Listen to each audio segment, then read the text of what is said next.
Welcome to the Sunday Reach by the Indian Dominicans.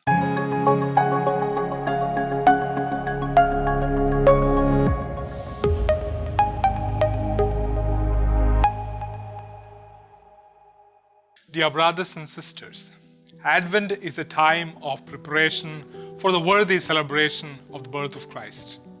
And the liturgy of the word of this second Sunday of Advent places before us John the Baptist as someone who could help us in our preparation.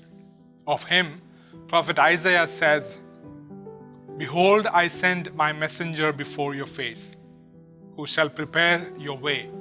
The voice of one crying in the wilderness, prepare the way of the Lord, make his paths straight." Two words about him are very striking here.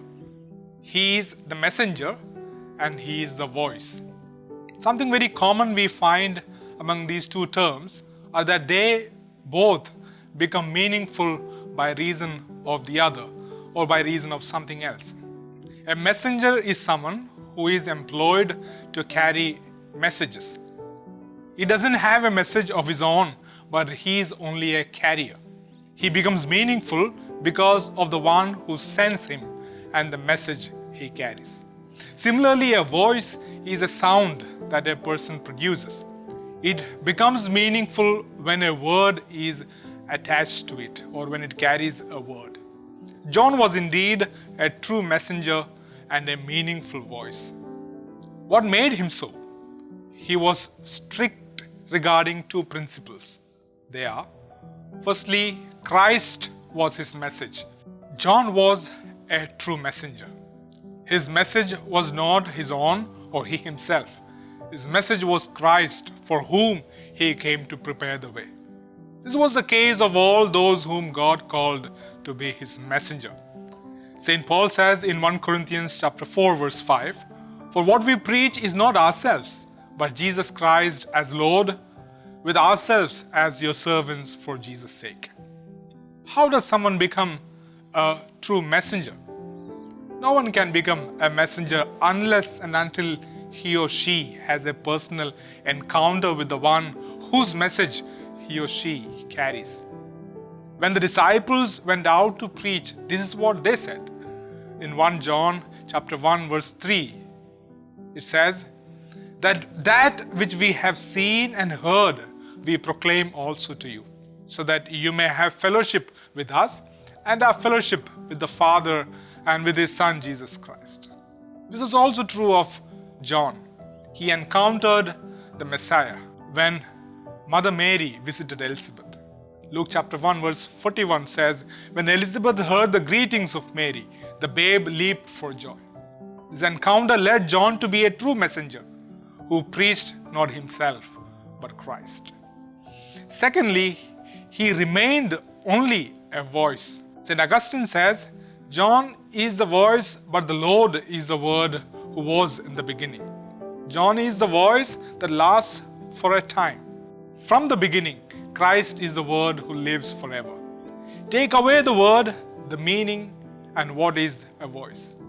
Where there is no understanding, there is only a meaningless sound.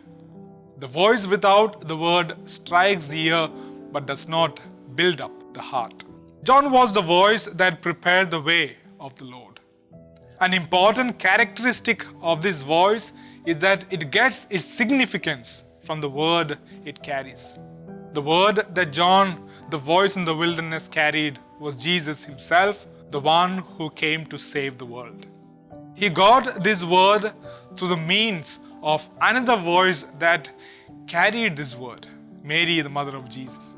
In the Gospel of Luke chapter 1 verse 44, Elizabeth says, "For behold, when the voice of your greeting came to my ears, the babe in my womb leaped for joy." This voice appeared in the wilderness and disappeared once it accomplished its purpose. A question that we need to ask ourselves: what do these two principles of John teach us today? How does John help us to prepare ourselves for this Christmas? He wants us to become messengers and voices like him. This is the vocation of every Christian. We should become the voice that carries Christ to the ears of others.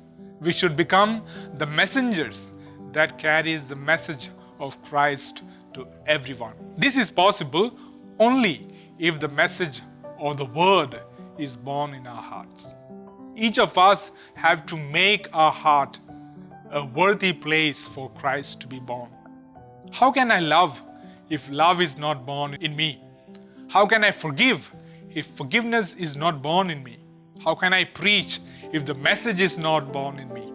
How can I be meaningful if the word is not born in me? Christ needs the best place in our hearts if we have to be true to our celebration of Christmas. Therefore, we are called today to examine ourselves. And if we find that our hearts have become a wilderness that has lost its meaning and beauty, Prophet Isaiah gives us enough instructions in the first reading as to what we need to do. He says that every valley in our hearts should be lifted up. Valley of unbelief, hopelessness, lack of genuine love for God and neighbors, and so on. He says every mountain and hills in our hearts should be made low. Mountains of pride, arrogance, self-centeredness, egoism, and so on. He says every uneven ground should become level. Uneven grounds due to crooked ways of living, lies, gossip, tendency to manipulate things, and so on.